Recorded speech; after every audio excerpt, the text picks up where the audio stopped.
Kaïmou Amaneno, avec nous Bruno, expert en relations internationales. Bruno, bonsoir. Bonsoir, Fabien. Les interférences, ça continue ici. Tout le monde peut venir sur un tapis rouge, parler aux officiels congolais.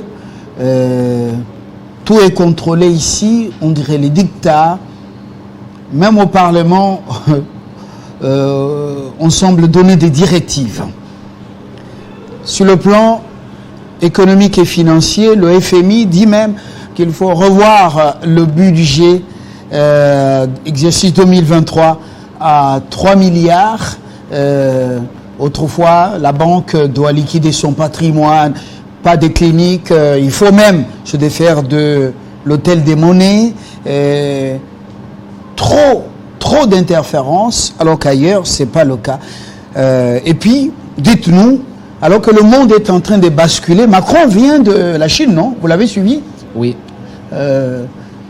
Oui, Fabien. Le monde, même les Européens, pensent qu'il faut commencer à faire les yeux doux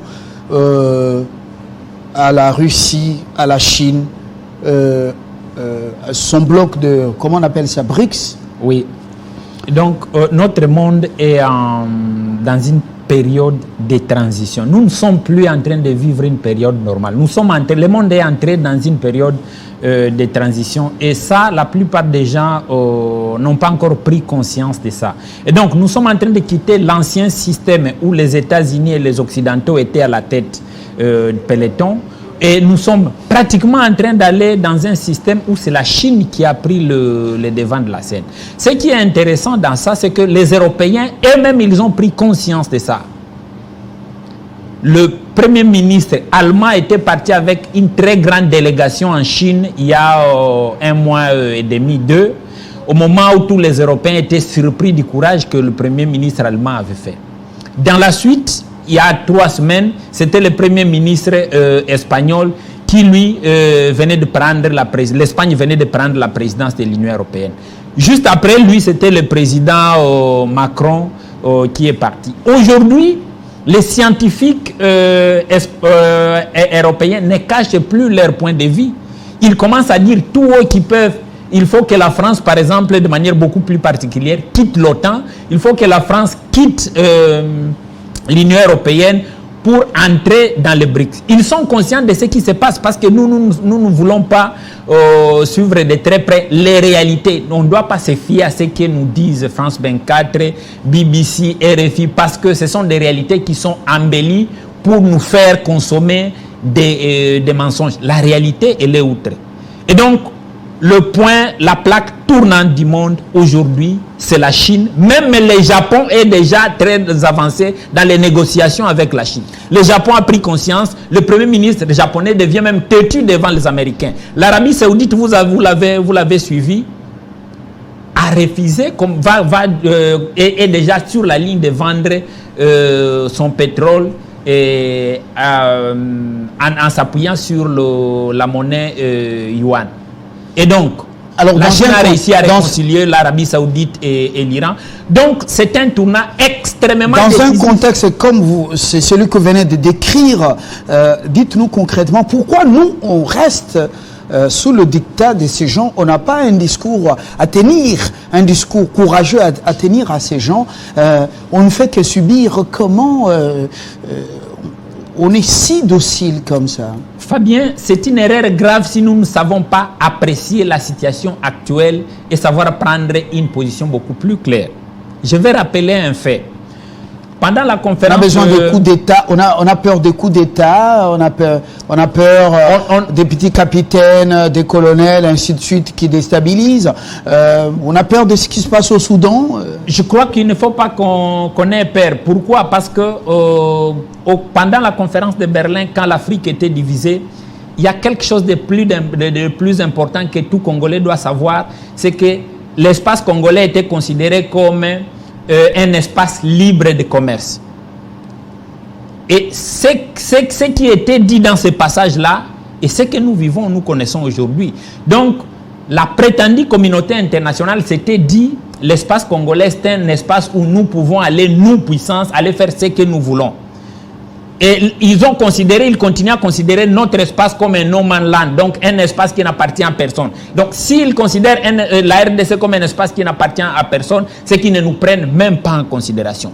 Il revient à nous de savoir assumer notre responsabilité. Vous avez déjà lu Jacques Attali, vous l'avez déjà regardé, vous l'avez déjà suivi, même sur YouTube. Quand il parle du Congo, c'est fascinant, des richesses du Congo. Mais quand il parle du peuple congolais, ah ben, c'est malheureux. Il n'a aucun respect. Jacques Attali, c'est exactement cette question. Je ne sais pas s'il est encore vivant ou s'il est déjà parti. C'est exactement cette question. Beaucoup de mépris. Oui. Pour lui, ce pays n'a pas un peuple qu'il faut. Pas seulement Attali. Respecter. Aux États-Unis d'Amérique, il y en a plein. Il y a des auteurs en Grande-Bretagne, il y en a beaucoup. Des gens qui publient des livres dans ce sens-là. Maintenant que cette occasion nous est offerte, où ceux qui nous considéraient de la sorte sont en train de perdre le pouvoir au niveau international, on n'a plus le temps d'aller s'agenouiller devant les Belges, devant les Américains. On doit savoir prendre une position décisive pour qu'ils n'aillent pas négocier notre histoire en Chine. Parce que la peur qu'il y a aujourd'hui, c'est que vous savez, quand il y avait le contrat chinois, Louis Michel était parti en Chine pour aller dire aux Chinois que lui devrait être l'intermédiaire entre la RDC et la Chine. Maintenant qu'ils sont en train d'aller pour aller s'agenouiller devant les Chinois, tous les Européens, je crois qu'il faut que nous poussions aussi comprendre que le pôle de décision mondiale est en train de changer d'adresse. Ce n'est plus Washington, c'est Pékin. Oui, mais Pékin... Et il faut savoir se positionner par rapport à Pékin. Vous n'avez qu'à regarder. La Chine est gourmande ici en termes de matières premières, mais il y a une chose. Regardez, la Chine descend même dans nos cuisines, dans les mines, dans les forêts, il y a une chose, dans la pêche même des petits poissons. Il y a une chose qu'on ne dit dans pas. l'embouchure. Mais la Chine n'est pas un ange qui vient quand même. Et bien évidemment, il y a une chose qu'on ne dit pas. Dans les Katanga, ce sont les Américains qui avaient des mines. Mais parce que les Américains, ils aiment beaucoup d'argent, ils vendent ces mêmes mines aux Chinois et ils se plaignent que les Chinois ont pris les mines. Ils n'ont pas vendu, ils ont cédé pour 3 ans, selon ce que nous apprenons. Oui, mais ils s'entendent, oui, mais ils ont l'impression d'être opposés entre eux. Il faut que nous sachions nous positionner maintenant. Parce que, avec tout ce que venait de dire, par exemple, ici pour dire on doit aller chez Fléau, on doit aller chez Louis Michel, on doit aller chez Descroix, je crois que ça, ce sont des personnages dépassés. On ne doit plus perdre le temps à aller derrière ces gens-là au moment où ils sont, et l'Europe et l'Amérique sont en train de perdre le pouvoir. On doit savoir se dire où se trouve le pouvoir aujourd'hui. Et si on comprend effectivement comment le pouvoir mondial est en train de changer d'adresse, on doit pouvoir s'unir, on doit pouvoir réfléchir, bien entendu, pour ne plus être les vassaux des Chinois. Est-ce que Macron pourra-t-il se libérer de l'emprise américaine lorsque vous regardez son attitude en Chine, une attitude séductrice pour arracher des contrats, de l'argent, parce que la liquidité est de l'autre côté, ou une volonté manifeste de pouvoir se tourner le dos et donc aux amis américains, aux alliés. Macron est parti présenter son allégeance à Pékin. Ça, c'est ce que les médias et les médias occidentaux ne peuvent pas le dire. Il y a juste un rappel de faits que je vais dire. Vous savez pourquoi Saddam Hussein était assassiné? C'est parce que la France avait négocié avec l'Irak pour que l'Irak commence à vendre son pétrole en euros. C'est la France qui était à la tête. Jacques Chirac qui avait négocié ça.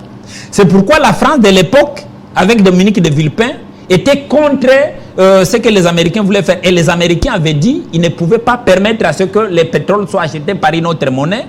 Et pour sanctionner les Français et les Européens, ils ont bombardé l'Irak. Et donc les Français eux-mêmes, ils sont en colère, ils comprennent. Ça, ce sont des réalités qui sont en train de sortir avec les câbles de fuite des informations du Pentagone et autres. Et donc les relations ne sont pas au beau fixe entre la France et les États-Unis.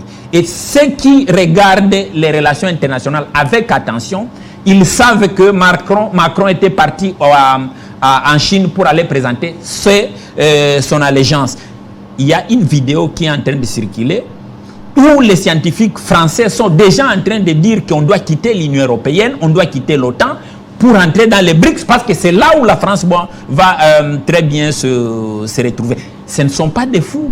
Ils ont compris que le monde a complètement changé. Attendons les 6 mois à venir, on sera en face d'un changement qu'on n'a jamais connu. Il y a même des déclarations, des affirmations qui vont dans le sens de dire ce que nous sommes en train de connaître, ce que nous allons connaître dans les 6 mois à venir, dépasse même la chute du mur de Berlin. Et donc, il revient à la République démocratique du Congo de mettre en place une intelligence diplomatique pour savoir regarder là où se trouvent nos intérêts. Au lieu de perdre le temps, aller encore négocier avec les Belges qui eux-mêmes vont aller s'agenouiller devant les Chinois. Et surtout, il n'y a pas d'argent en Europe, tout le monde va le chercher chez les Chinois. Bon, mais qui embrasser de manière naïve, c'est le moment de s'arrêter et de réfléchir. Vous venez là de lancer encore un débat important.